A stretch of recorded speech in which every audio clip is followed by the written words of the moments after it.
Assalamu alaikum. Welcome to another episode of Game Explorers, where we take a look at games that are not very well known or require more popularity, in my opinion. Mostly they're indie games and small development team games and stuff like that. But anyway, today's victim is Transistor.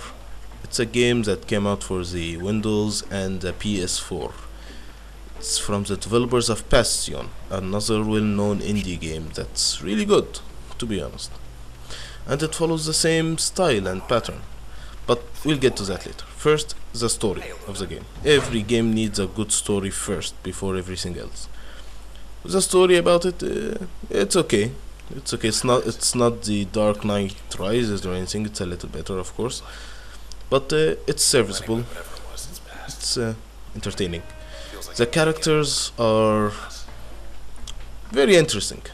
You start off with Red, a songstress that during a big concert something happened. The story is a little slow at revealing stuff, but she lost her voice, and when she woke up, she found herself accused of murder, and a huge transistor, or looks like a broadsword, is stuck into someone's heart, and that guy is dead, but he lives inside the transistor. So you have no voice. He has a voice, but he has nothing else. And you guys team up to go solve your own crime. It starts off like that, but the story gets a lot more weight and depth later on. The characters get a lot more interesting. You get to meet other characters and learn a lot more about the world. And that leads us to our next thing, the setting. This world is not our real world. It looks similar. It looks like a noir-ish kind of world, but it's more like Tron. It works like Tron kind of, since everything looks like it's computers and functions, processes. All your skills and attacks are called functions. Most people and stuff are processes. And there's a lot of stuff like that when you put together it feels like you're inside a computer world or something. And that gives a whole different dimension to the story, which later goes bigger and bigger, and find out that the whole world is dying and stuff like that. But as for the visual style, it's unique. I love it. This style caught my eye from first sight.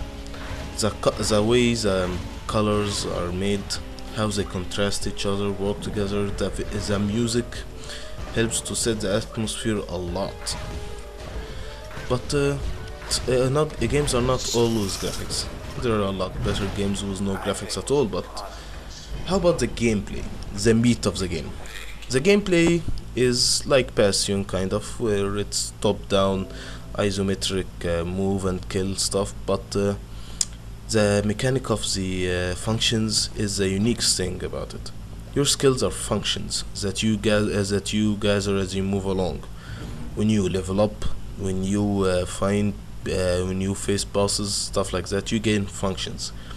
These functions have different effects according if they are an active function or work as an upgrade slot to another function, or you put them in your passive slot for your character.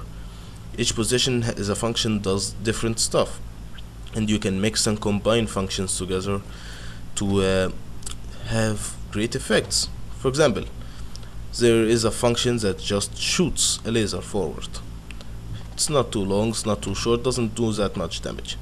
You can combine a bounce function on it, or the laser bounce between stuff and targets, and you can also combine a let's see here, a bing function on it, for example, so it shoots faster and costs less in turns. And that's another thing they put in the combat, since in real time it's going to be a little awkward with the controls. They added a turn-based mechanic where you press spacebar, everything stops, only you move, you plan out all your moves very carefully and execute them all in an instant. It's very useful to get out of tight spots, but be careful, because When you do that, you are left vulnerable until you can recharge. You can't use any other skill unless the ones with a certain upgrade until you until your turn power recharges and stuff.